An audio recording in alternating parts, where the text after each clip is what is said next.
Hello students. In the previous video we had started off with electrostatics.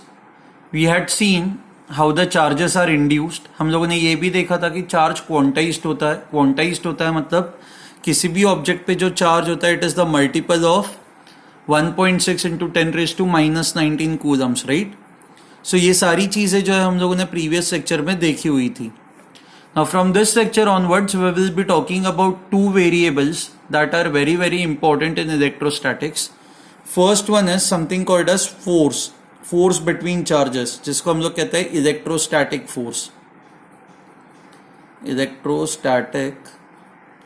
Force. And जो second variable हमारे लिए important है that is electric field. Okay, now let's try to understand individually हर एक variable की value कितनी होती है, उसका मीनिंग क्या होता है. Now when we talk of forces हमें ये पता है कि when you have two positive charges और टू नेगेटिव चार्जेस, इनकी टेंडेंसी होती है एक दूसरे को रिपेल करने की. They repel each other. Okay, so दोनों पे फोर्स ये उल्टे डायरेक्शन में लगेगा. And when you have opposite charges, मान लो एक प्लस है और एक माइनस है, they will have a tendency to attract each other. ना ये जो फोर्स ऑफ अट्रैक्शन है या ये जो फोर्स ऑफ रिपल्शन है, इसका मैग्नीट्यूड कितना होता है. So it is given by something called as Coulomb's law. Okay, now Coulomb's law says that the force of attraction or repulsion is directly proportional to the magnitude of the charges, that is q1 and q2. So product of charges divided by, or it is inversely proportional to the distance square, r square. Okay, now if you look at gravitational force में q1 q2 के जगह पे m1 m2 हुआ करता था and upon r square ही हुआ करता था. So this force is similar to your gravitational force. The only thing is gravitational force हमेशा attractive होता है, but this force, Coulomb's force, can either be attractive or it can be repulsive depending upon the types of charges. Similar charges होंगे तो repulsive होगा, opposite charges होंगे तो ये attractive होगा. ठीक है, now इसी को कहा जाता है Coulomb's law. Now जब force when the force is inversely proportional to r square, तो हम लोग कहते हैं कि force satisfies inverse square law. तो ये जो इलेक्ट्रोस्टैटिक फोर्स होता है, electrostatic force satisfies inverse square law. Now you can see that यहाँ पे proportionality साइन है, तो इसको हटा के if I have to put a constant, तो वो constant जो होता है that constant k, इसकी वैल्यू होती है 1/4 पाई एप्सिलॉन. यहां पे 4 एंड पाई इनकी ये तो नंबर्स है. एप्सिलॉन जो होता है it is called as permittivity of the medium in which charges are kept.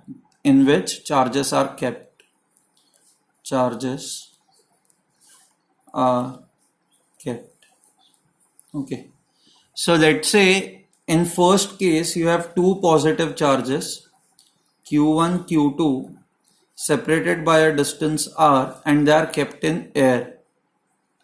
And second case में you have two charges, two same positive charges q1 q2 separated by same distance r, but इनको अब हम लोगों ने water में रखा हुआ है. Okay, नाउ इस केस में, वाटर के केस में एंड एयर के केस में आपका जो फोर्स होगा वो सेम होगा, ये जरूरी नहीं है. ऑब्वियसली ये सेम नहीं होगा. द रीजन इज बिकॉज हमारा ये जो फोर्स एफ होता है this is equal to a constant K into q1 q2 by R square. So therefore this force F is equal to, K की वैल्यू हमें पता है 1/4 pi epsilon q1 q2 by r square. ठीक है, so basically the force between two charges is equal to 1/4 pi epsilon q1 q2 by r square. now ये जो epsilon होता है it is dependent on medium.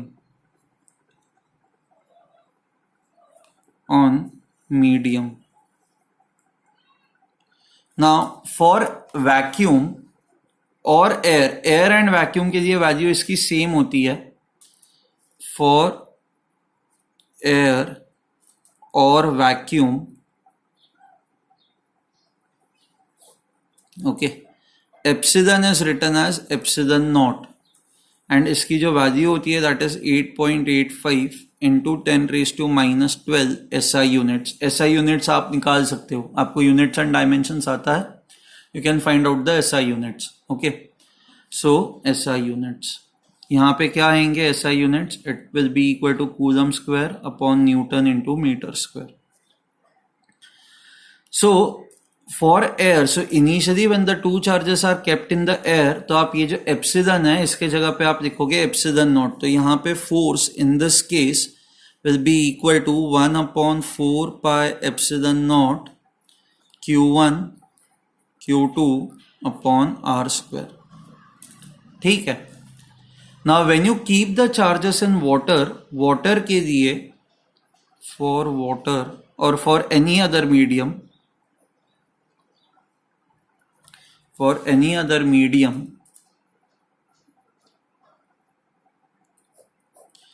epsilon is written as a constant k times epsilon naught।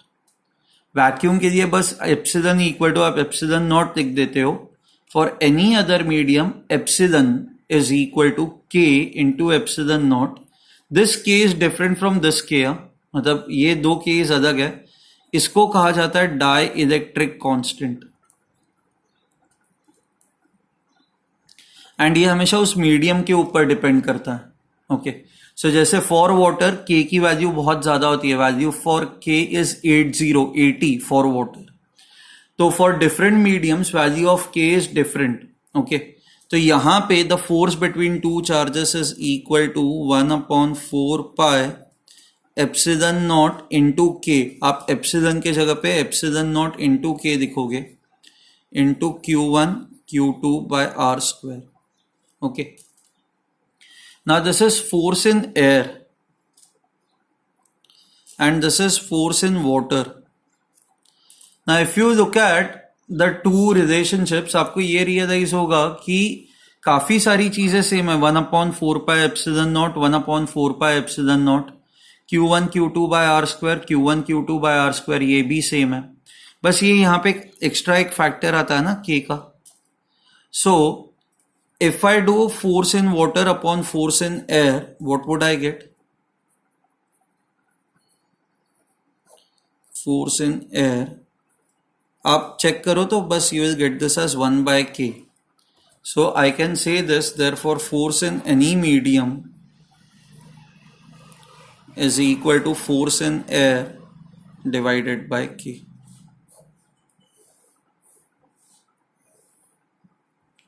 ठीक है, now k की value जो होती है it is always greater than 1, and the value of k is greater than 1, what it means is force in medium is always less than force in air. Okay, so force between two charges in any medium is less than the force between those two charges when they are kept in air. Okay, now let's try to see कि exactly ऐसा होता क्या। अब जब इन दो charges को medium में रखते हो तो मीडियम में रखने के वजह से क्या एग्जैक्टली होता है। ओके, नाउ मीडियम में रखने के वजह से लेट मी, ओके, इसके लिए I hope this is clear to you. यहां तक आगे की चीजें अब हम लोग देखते हैं, but I hope till this point everything is very clear to you. So we have seen how to find out the force between two charges.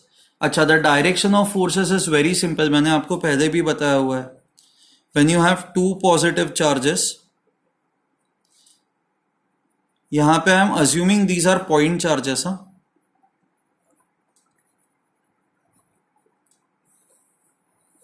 Okay, तो they will repel each other. तो इस charge पे जो force होगा वो ये direction में होगा, इस चार्ज पे जो फोर्स होगा वो ये डायरेक्शन में होगा।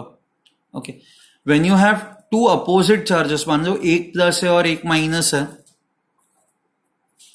तो वापस आप क्या करोगे, वापस आप इन दोनों को ज्वाइन कर दोगे, but now they will attract each other. तो इस पे ये फोर्स ये डायरेक्शन में होगा, इस पे ये फोर्स ये डायरेक्शन में होगा। The value of force would B same. आपको पता है फोर्स की वैल्यू कैसे निकाली जाती है, इस तरह से फोर्स की वैल्यू निकाली जाती है।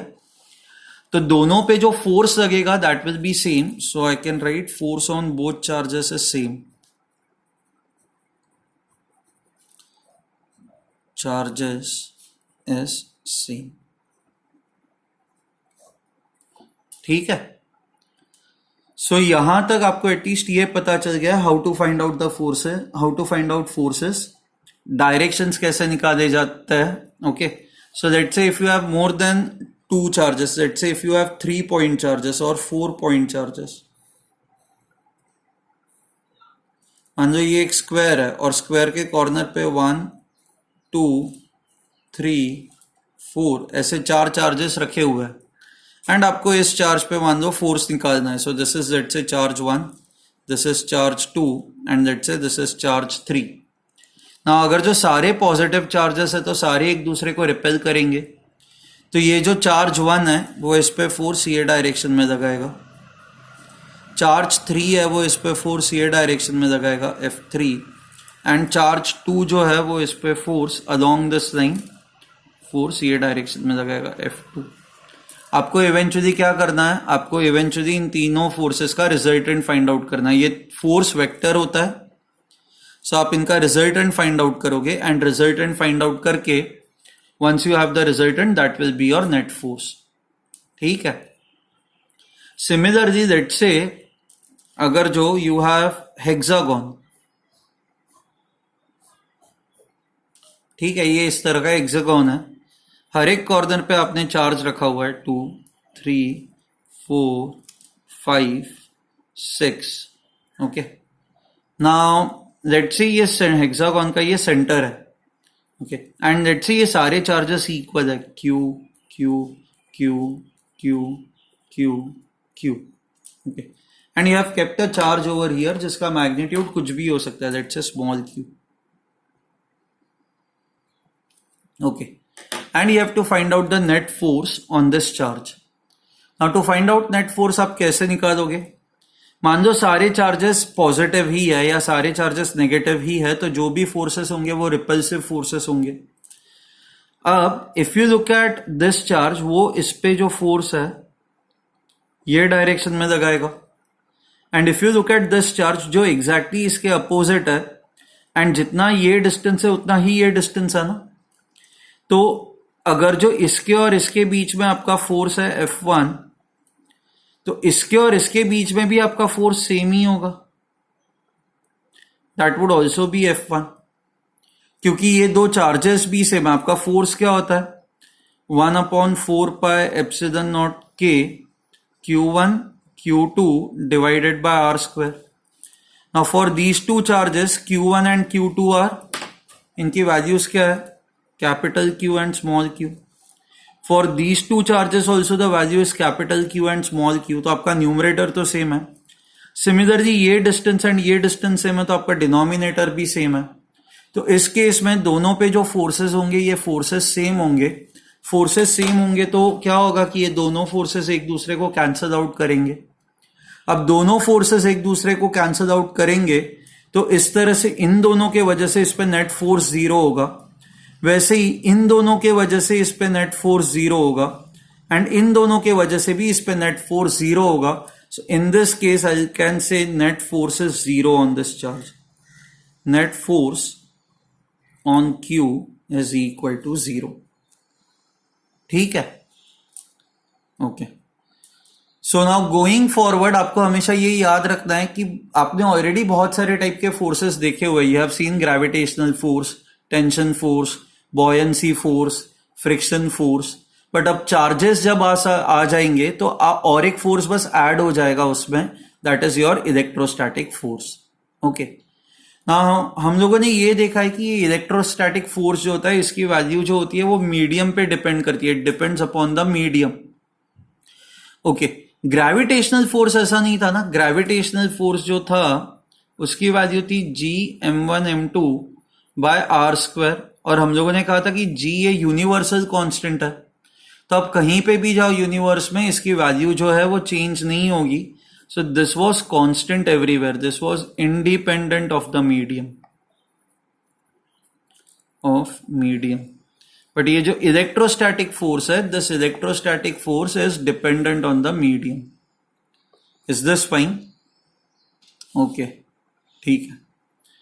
So now we will go on to something called as electric field. आप लोगों ने ग्रेविटेशनल फील्ड के बारे में पढ़ा हुआ है, अब हम लोग इलेक्ट्रिक फील्ड के बारे में पढ़ेंगे. और इलेक्ट्रिक फील्ड के बारे में पढ़ने के बाद आपको ये रियलाइज होगा कि यहाँ पे जो है ये फोर्स की वैल्यू चेंज क्यों हो जाती है.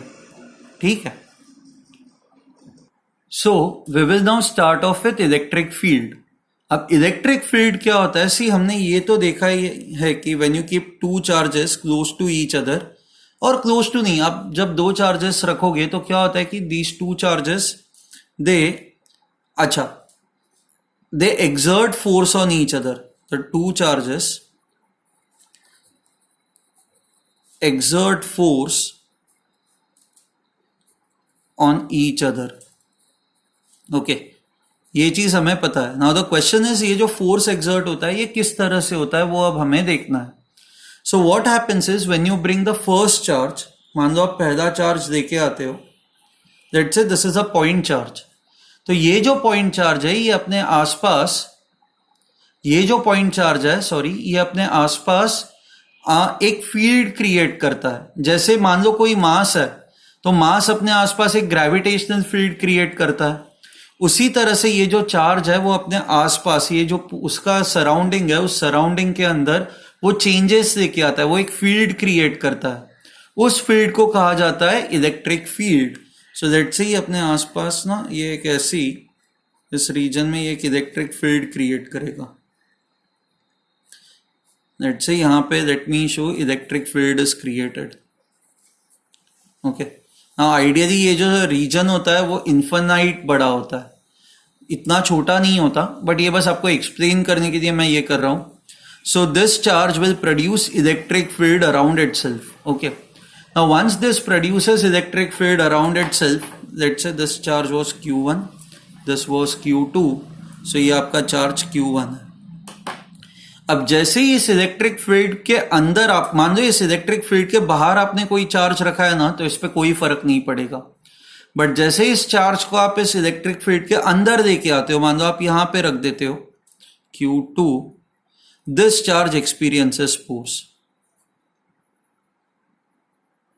Says force because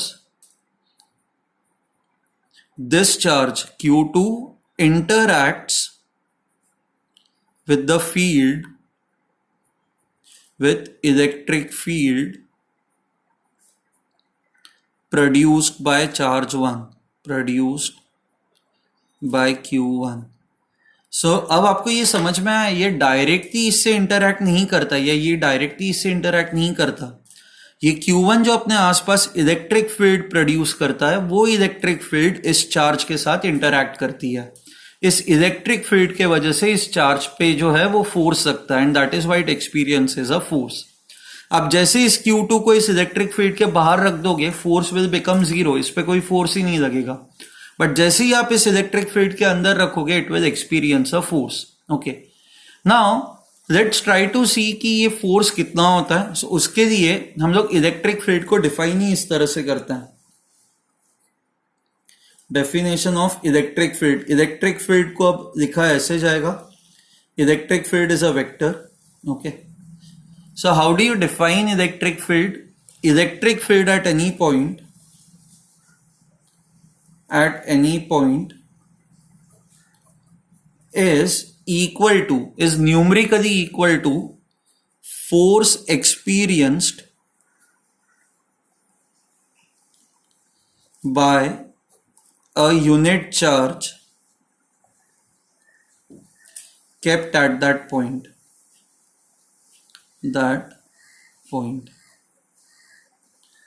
Okay, सो मान लो ये जो आपका चार्ज है Q2, इसका मैग्नीट्यूड है लेट्स से 1 coulomb. So in this case ये जो Q2 है, this becomes your unit charge, क्योंकि यूनिट का मतलब होता है 1 एंड Q2 की वैल्यू 1 कूलम है, तो Q2 becomes a unit charge. So इस जगह पे जहां पे हमने Q2 को रखा हुआ है, इस जगह पे इलेक्ट्रिक फील्ड की वैल्यू कितनी होती है? it is equal to the force experienced by a unit charge. Okay, sorry. Electric field at any point is equal to the force experienced by a unit charge kept at that point. हम लोगों ने कहा है कि इसका magnitude 1 coulomb है, ये हमारा यूनिट चार्ज है. ओके, तो इस पॉइंट पे इलेक्ट्रिक फील्ड की वैल्यू कितनी है? It is basically equal to the force experienced by this charge. अब ये इसके भी फोर्स ये कितना एक्सपीरियंस करेगा? So let's say okay the distance between the two is R. तो हमें पता है कि how to find out the force between two charges. So force between two charges is equal to 1/4 pi epsilon okay Q1 Q2 upon r square. So force would be equal to 1/4 pi epsilon. Q1 की value है capital Q1. Q2 is basically this charge. इसकी जो value है that is 1 divided by r square. So this is equal to 1/4 pi epsilon Q1 by r square. And we know that this is basically the force. ये इतना force in दोनों charges पे लग रहा है ना. सो हमें यही चाहिए. How much is the force experienced by this charge? Force experienced by this charge is this much, and force experienced bye a unit charge is nothing but electric field at that point. इस point पे electric field की value भी यही होगी. So therefore I can से value of electric field, magnitude of electric field is equal to 1/4 pi epsilon Q1 by r square. Now look at this. Okay, ये जो electric field है ये कौन प्रोड्यूस कर रहा है? हमने कहा था कि यही चार्ज इलेक्ट्रिक फील्ड प्रोड्यूस कर रहा है. So this is electric field. Electric field produced by point charge Q1. So basically Q1 जो है it is a point charge and it is producing the electric field जिसकी value जो है वो इतनी है. Okay, at a distance r.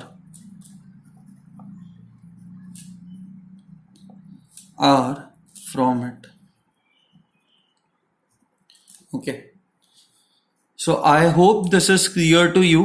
Electric field की value, electric field produced by any point charge is equal to 1/4 pi epsilon naught Q by r square. You can see that electric field की value इस पे तो depend ही नहीं करती. Electric field की value बस इसी पे डिपेंड करती है क्योंकि यही चार्ज है जो इलेक्ट्रिक फील्ड प्रोड्यूस कर रहा है. Is this fine? Okay, now if you look at this formula, मान लो कि इन दोनों के बीच का आपको फोर्स फाइंड आउट करना है, तो ये फोर्स कितना होगा? या force on Q2 is equal to 1/4 pi epsilon Q1 into Q2 upon r square. But if you look at this part, 1/4 pi epsilon Q1 by r square, तो this is nothing but electric field. Okay, and for Q2 ये electric field जो ये Q2 तो produce कर नहीं रहा है. ये इलेक्ट्रिक फील्ड कौन प्रोड्यूस कर रहा है? ये Q1 इलेक्ट्रिक फील्ड प्रोड्यूस कर रहा है. तो ये जो इलेक्ट्रिक फील्ड है it is being produced by Q1. तो Q2 के लिए तो ये एक्सटर्नल फील्ड हो गई ना, क्योंकि ये तो Q2 खुद प्रोड्यूस कर नहीं रहा है.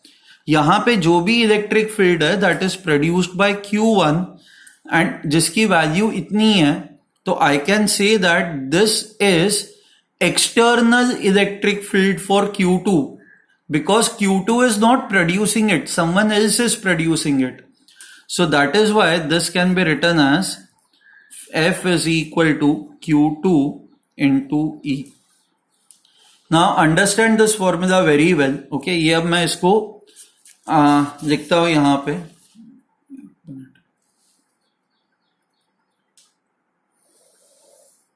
Okay,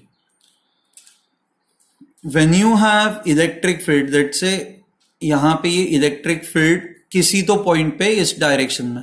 okay, now this is let's say your external electric field. कोई और प्रोड्यूस कर रहा है.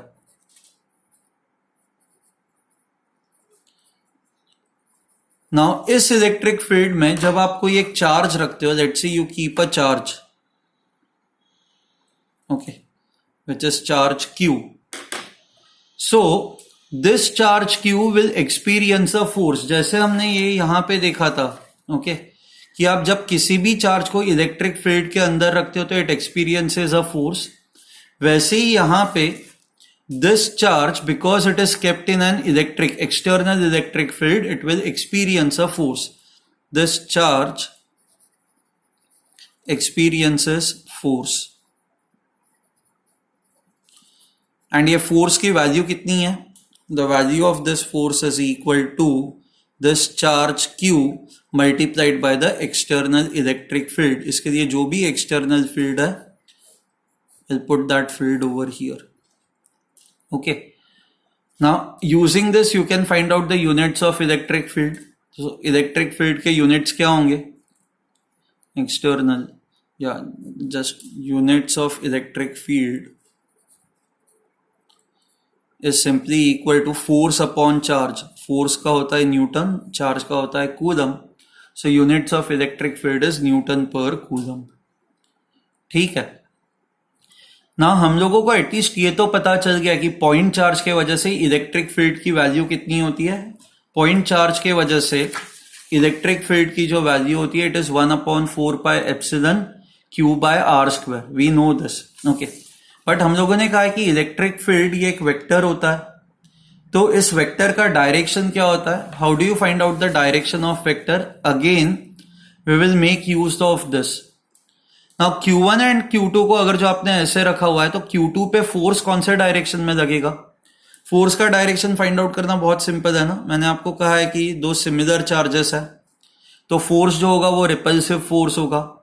ये दोनों एक दूसरे को बस रिपेल करेंगे, तो Q2 पे जो फोर्स होगा वो ये डायरेक्शन में होगा. So Q2 is a positive charge. Okay, so आपको किसी भी पॉइंट पे इलेक्ट्रिक फील्ड का डायरेक्शन फाइंड आउट करना है, तो आपको बस उस पॉइंट पे इमेजिन करना है कि अगर जो आप एक पॉजिटिव चार्ज रखते हो, तो वो पॉजिटिव चार्ज कौन से डायरेक्शन में मूव करेगा. अगर जो यहां पे आप ये पॉजिटिव चार्ज रखते हो, तो हमें पता है कि ये दोनों एक दूसरे को रिपेल करेंगे, तो ये जो पॉजिटिव चार्ज है वो ये डायरेक्शन में मूव करेगा. सो सिंस ये पॉजिटिव चार्ज ये डायरेक्शन में मूव करेगा, इलेक्ट्रिक फील्ड का भी डायरेक्शन यही होगा. So let me right it over here. Direction of electric field, direction of electric field,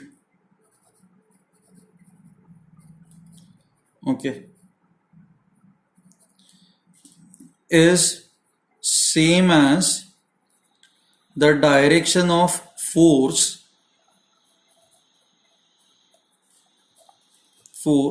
experienced by a positive charge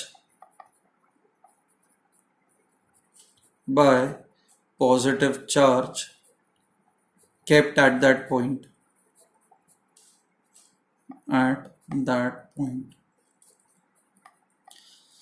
सो अगर जो आपको किसी भी पॉइंट पे इलेक्ट्रिक फील्ड का डायरेक्शन फाइंड आउट करना है, तो आपको इमेजिन करना होगा कि वहां पे आप पॉजिटिव चार्ज रखो, तो वो पॉजिटिव चार्ज कौन से डायरेक्शन में मूव करेगा, that will be the direction of electric field.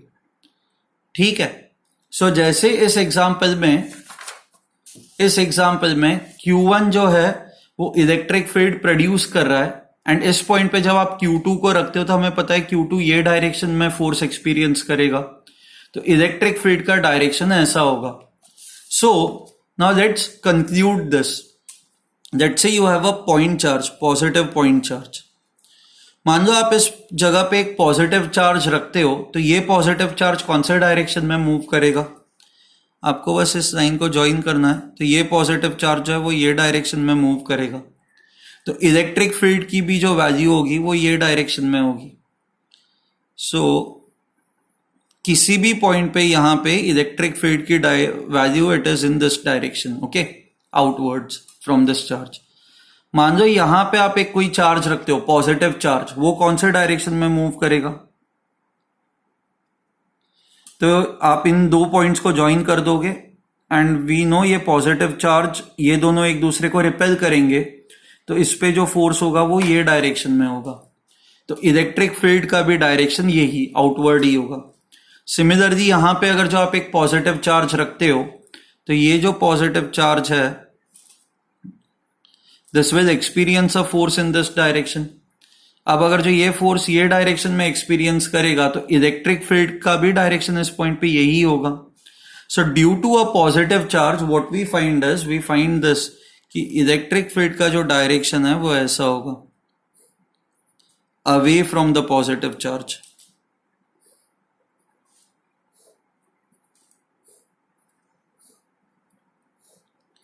So let me write direction of electric field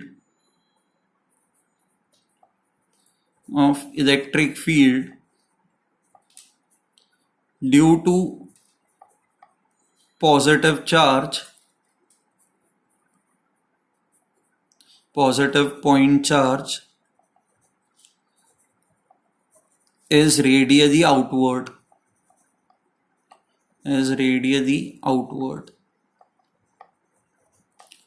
ठीक है, and it is pointing away from the charge,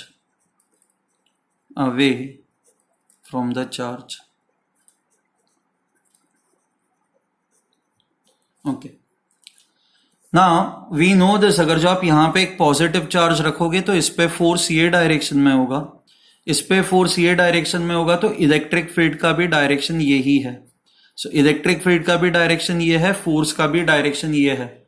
So now what we know is the direction of electric field and direction of the force is always same for the positive charge. So which means if you have a positive charge, मान लो एक आपकी ऐसी electric field है, okay, तो अगर जो आप यहां पे एक पॉजिटिव चार्ज रखते हो तो let's say this is the direction of electric field, if you keep a positive charge over here, इस पे जो फोर्स लगेगा वो भी ये डायरेक्शन में होगा, this will be equal to Q into E। But वही अगर जो आप मान लो इलेक्ट्रिक फील्ड ऐसी है एंड आप अगर जो यहां पे एक चार्ज रखते हो which is a negative charge, तो इस पे जो फोर्स लगेगा वो ये उल्टे डायरेक्शन में लगेगा, ठीक है। So this force would be equal to minus Q into E। So on positive charge, the direction of the force is same as the direction of electric field at that point, and on negative charge, the direction of the force is opposite to the direction of the electric field. Okay. So one thing, 1/4 pi epsilon naught की value 9 into 10 raised to 9 consider करो, ठीक है। Thank you.